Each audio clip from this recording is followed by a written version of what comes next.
Frères et sœurs, est-ce que notre Seigneur Jésus-Christ avait vu notre temps actuel? Est-ce qu'il avait pressenti le virtuel? Ou est-ce qu'il avait considéré ce qui se passe aujourd'hui dans le monde avec le virtuel? Des théologiens ou certains pasteurs le pensent, et moi aussi. Je vais vous lire un texte donc de Luc 8 à partir du verset 16. Pour moi, il s'agit bien donc du virtuel. Notre Seigneur Jésus-Christ parlait bien de notre temps, de ce temps du virtuel. Voici ce qu'il dit. Donc c'est Luc 8 à partir du verset 16. Il est dit ceci. Personne n'allume un flambeau pour le dissimuler sur un objet ou le poser sous son lit. Mais chacun le met sur un chandelier, afin que les visiteurs voient la lumière.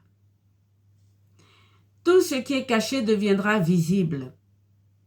Tout ce qui est secret sera connu et se manifestera au grand jour. Verset 18. Prenez garde à votre façon d'entendre. À celui qui possède quelque chose, il sera donné. Mais celui qui ne possède rien, on lui retirera même ce qu'il croit posséder. C'est donc par ces trois versets que moi je pense, et je ne suis pas la seule, beaucoup de pasteurs et de théologiens pensent que Jésus-Christ avait vu notre temps du virtuel. Je vais le prendre verset par verset et ensuite nous allons voir de quoi il parle. Moi, en ce qui me concerne, c'est le verset à partir du verset 18. Mais je vais commencer par le verset 16 parce que c'est intéressant. C'est une question de vocabulaire spirituel. Je ne fais pas d'études de traduction, donc je prendrai que la traduction de ma Bible que vous avez. Mais si vous êtes intéressé par ce que je vous dis, vous allez prendre votre Bible et vous allez voir les traductions de ce verset. Alors, il est dit ceci. Personne n'allume un flambeau pour le dissimuler sous un objet ou le poser sur un lit, sous un lit. Allumer un flambeau, c'est mettre la lumière sur quelque chose qui est dans l'obscurité. La parole de Dieu a besoin d'être enseignée à nous autres. Moi, je ne suis pas enseignante. Je puise dans l'enseignement de certaines personnes et je vous partage, moi, ce que j'ai compris donc dans la parole de Dieu. Je fais des vidéos pépites, c'est intéressant. Mais il n'y a pas d'enseignement. C'est juste pour vous attirer donc l'attention. Je ne suis pas un pasteur, je l'ai dit. Mais allumer un flambeau ici, c'est justement ce que moi j'ai ressenti.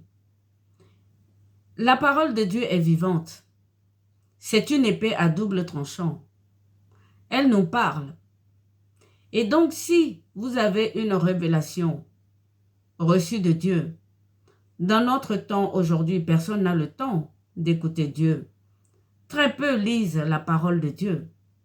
Si quelqu'un comme moi, maladroite, une pauvre âme, s'y met à lire la Bible, qu'elle reçoit des révélations, comme par exemple la présence de Hitler dans la Bible, c'est avec joie qu'elle le partage avec les personnes qui la suivent sur donc YouTube. Mais ce n'est pas un enseignement. Donc, personne n'allume un flambeau pour le dissimuler sous un objet. Là, ce que je viens de faire, c'est vous dire que Hitler, Daniel avait bien parlé de Hitler. Et donc, je ne vais pas le cacher. Je vais le mettre sur YouTube. Je ne vais pas le cacher sous le lit. J'ai eu beaucoup de révélations et je vais les partager. Chaque chose en son temps. Vous serez d'accord ou pas. Et c'est aujourd'hui l'ère du virtuel. Tout le monde se lève, s'exprime.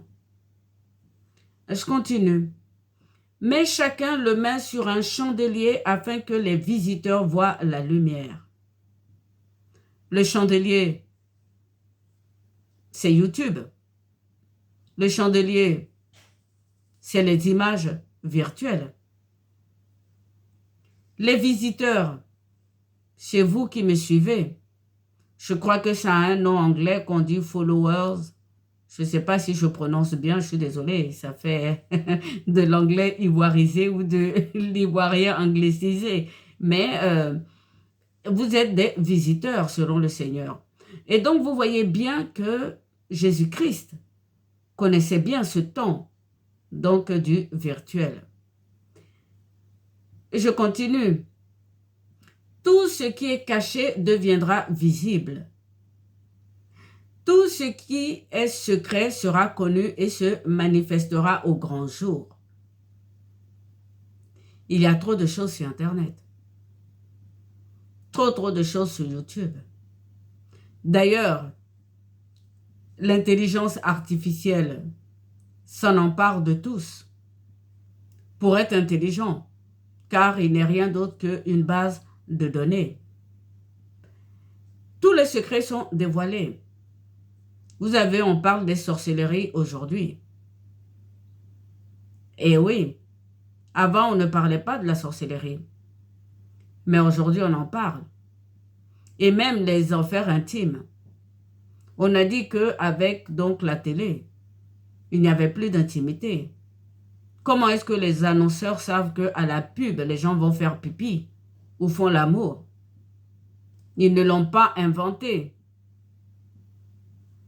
Vous voyez, tout ce qui est secret sera connu et se manifestera au grand jour. Le grand jour ici, c'est le virtuel.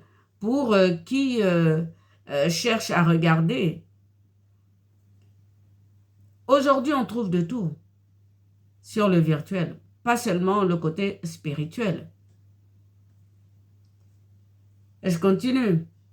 Moi, ce qui m'intéresse, je vous le dis, mais je relis le verset 16 pour que vous puissiez bien comprendre le verset 16 et 17.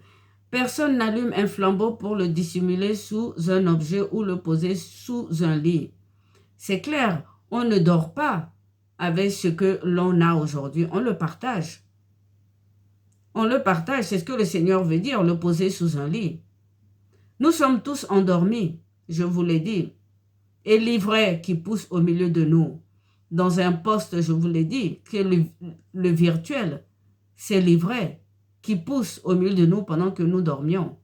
Alors, si nous avons des révélations à faire, il passe donc sur ce virtuel ou ce média. Pas question de le cacher sous un lit, donc dormir avec. Mais chacun le met sur un chandelier afin que les visiteurs voient la lumière. Je ne sais pas combien d'abonnés j'ai, mais vous êtes mes visiteurs si vous regardez cette vidéo.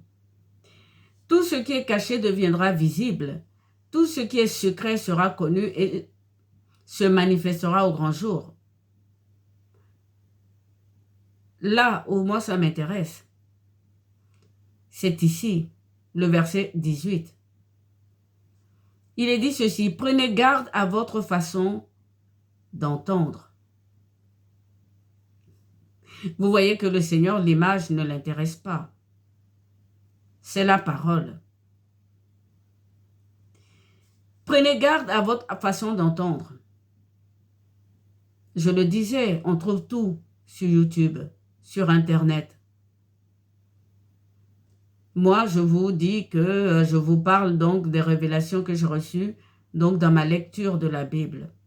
Il y en a d'autres qui sont enseignants. Il y en a d'autres qui sont prêtres. Et là encore, c'est le côté, si on veut, spirituel. Mais il y a beaucoup d'autres choses sur Internet. Le Seigneur nous met en garde. Faites attention à ce que vous entendez. Je reprends. Prenez garde à votre façon d'entendre. Il ne faut pas entendre avec légèreté.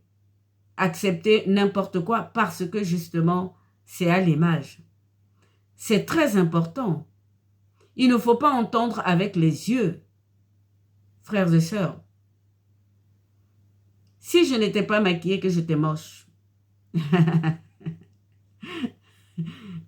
est-ce que vous prenez le temps? Vous prendriez le temps de m'écouter? Faites attention, dit le Seigneur, à votre façon d'entendre. Il y a des gens qui maîtrisent cette machine. Moi, je ne la maîtrise pas du tout. J'aurais voulu commencer par une petite image, mettre une petite musique. Il y a une dame qui me suit qui a dit que j'étais du Moyen-Âge. Je rentre directement dans le sujet. Je n'ai pas beaucoup d'abonnés, mais si je savais comment utiliser, je l'aurais fait pour être plus agréable, mes messages. Mais je ne sais pas le faire. Prenez garde à votre façon d'entendre. Vous avez certains qui font des spectacles, qui ont des télévisions, qui happent votre attention avec des images. Il est question d'images toujours. Ils ont des plateaux magnifiques avec de la belle musique et vous les écoutez. Est-ce que vous prenez le temps de méditer sur les paroles qu'ils vous disent? Moi, souvent, certains, quand je les entends, j'ai envie de tomber à la renverse.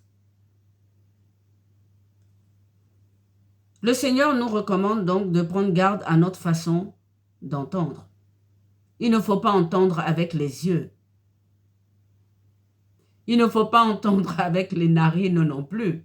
Il y en a qui entendent avec les narines. Ce n'est pas une blague. Il faut entendre plus qu'avec les oreilles, mais aussi, non seulement avec le cœur, mais aussi avec la parole. Lisez la parole. Ne faites pas que écouter.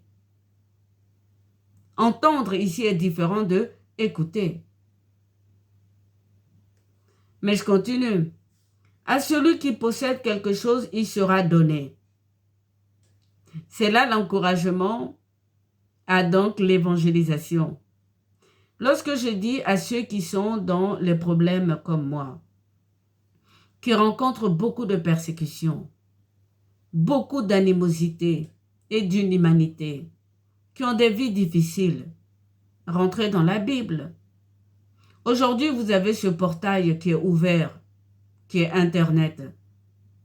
Comme moi, faites des vidéos brutes. Évangélisez, vous allez recevoir des révélations. Dieu cherche des ouvriers à sa moisson. Les gens sont trop occupés à la vie, à gagner leur vie, et d'autres à faire du mal. Nous sommes au temps du malin, de la fin des temps. C'est une question d'image. À celui qui possède quelque chose, nous avons tous quelque chose. Nous avons tous la Bible. Même pour ceux qui ne savent pas lire, il y a la Bible audio. Et pour les aveugles, il y a la Bible en braille. Dieu a dit qu'à la fin des temps, il sera connu, comme le sable au bord de la mer. Et nous sommes tous appelés à participer, humblement à notre façon. Moi, je n'ai pas fait d'études bibliques. Mes révélations viennent de mon entendement, mon cœur et de ma foi en Dieu. Donc, vous voyez, à celui qui possède quelque chose, c'est très important cette phrase. Lorsque nous avons étudié les églises, le Seigneur avait cette phrase que moi je trouve très paradoxale. Aujourd'hui, c'est des vidéos sur le paradoxe. C'est aussi une vidéo pépite. Jésus-Christ disait, notre Seigneur donc disait, vous êtes pauvres, mais vous êtes riches. Comment est-ce qu'on peut être pauvre et riche en même temps? C'est tout simplement parce que les gens aiment regarder à l'apparence. Ce que je suis en train de faire, ce n'est pas une richesse pour le monde extérieur. Mais pour ceux qui prennent la peine de m'écouter, c'est une richesse pour vous. Je suis pauvre d'or, d'argent, des métaux précieux, des diamants et même de virtuel, d'argent papier. Mais je suis riche de la connaissance de mon Seigneur, Jésus-Christ de Nazareth. Donc vous voyez, lorsque le Seigneur dit peut-être à l'église de Smyrne, si j'ai bonne mémoire, ou à toutes les églises, vous êtes pauvres, mais en vérité, vous êtes riches. Beaucoup de personnes ne s'expriment pas parce qu'ils n'ont pas une belle image. Elles sont magnifiques, hein, les pasteurs femmes. Oh là là! Quelle moche va se lever pour aller faire pasteur femme? C'est comme la télé. Les journalistes, elles sont toutes belles, elles se ressemblent toutes. C'est toujours une question d'image, frères et sœurs. Et donc, ces images donc, éliminent beaucoup des enfants de Dieu. Là, je vous parle de l'apparence. On a vu avec la vidéo précédente que Hitler n'avait ni l'apparence de ce qu'il prêchait. Je continue. À celui qui possède quelque chose, il sera donné. C'est ce que j'espère.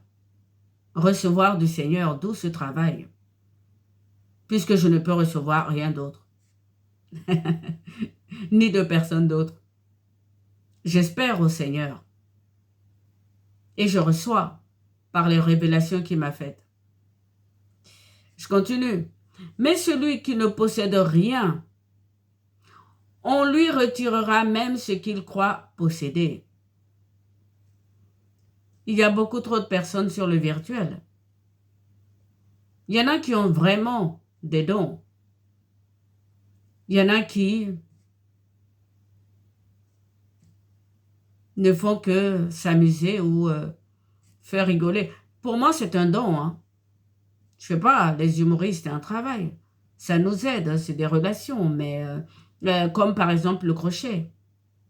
Mais ce que je dis, ça s'applique même aux évangélistes. Ça s'applique même à certains pasteurs. Parce que le Seigneur regarde quand on parle de lui, quand on parle de sa parole. Il vient se glorifier. Il vient glorifier son nom. Donc quelqu'un qui, parce qu'aujourd'hui c'est facile de passer sur Internet, va s'y mettre pour dire n'importe quoi. Le Seigneur va le retirer même ce qu'il croit avoir. Voilà, frères et sœurs, donc pour cette vidéo. C'est une pépite. Le Seigneur savait très bien pour ce temps de virtuel.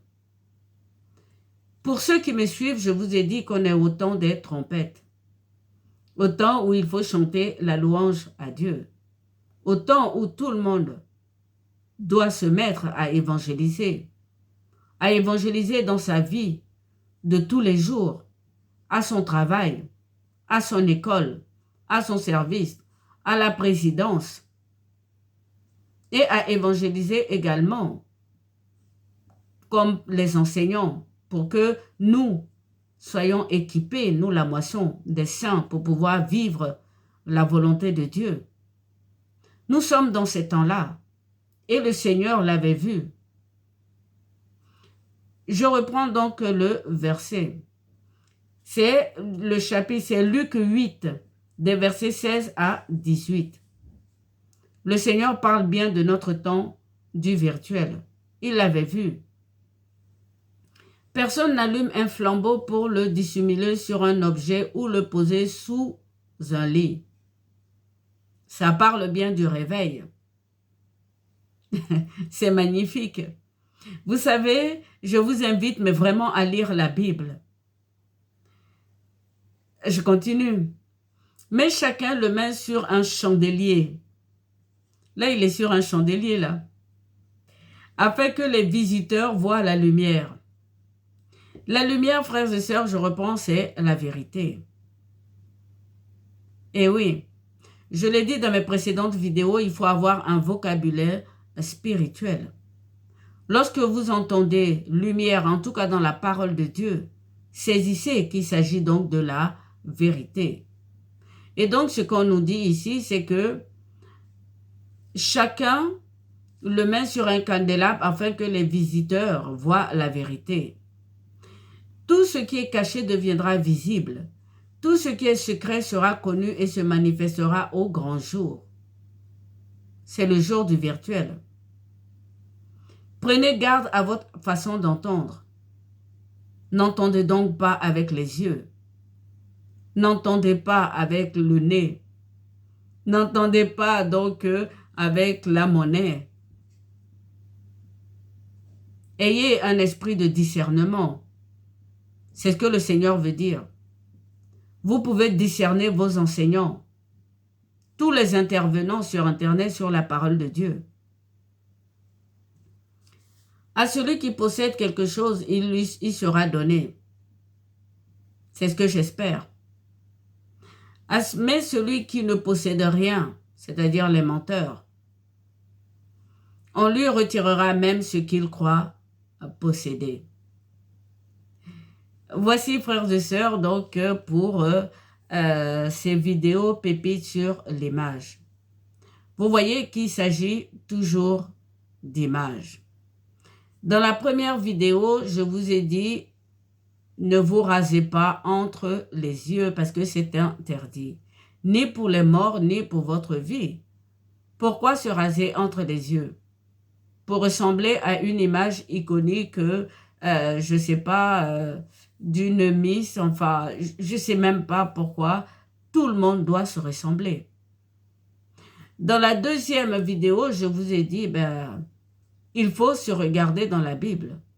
C'est une question de nourriture spirituelle, de paix de l'âme et de vie. Et que notre image dans la Bible ne dispense pas les autres sous prétexte qu'ils ne sont pas beaux. Nous sommes tous présents dans la Bible et que même Hitler était présent dans la Bible. L'Antéchrist aussi est présent à partir de Daniel 11. Mais qui le reconnaîtra quand il va apparaître? Il est question d'image et donc dans cette troisième vidéo, je vous disais que Jésus-Christ avait bien vu notre temps du virtuel et qu'il nous met en garde contre la façon d'écouter. Il nous demande de discerner. Voilà, frères et sœurs, pour ce qui concerne donc ces vidéos sur l'image. Je vous le dis, il est question d'image. La bataille d'image n'a pas commencé avec le virtuel. Dieu nous a fait à son image et ça n'a pas plu à l'adversaire.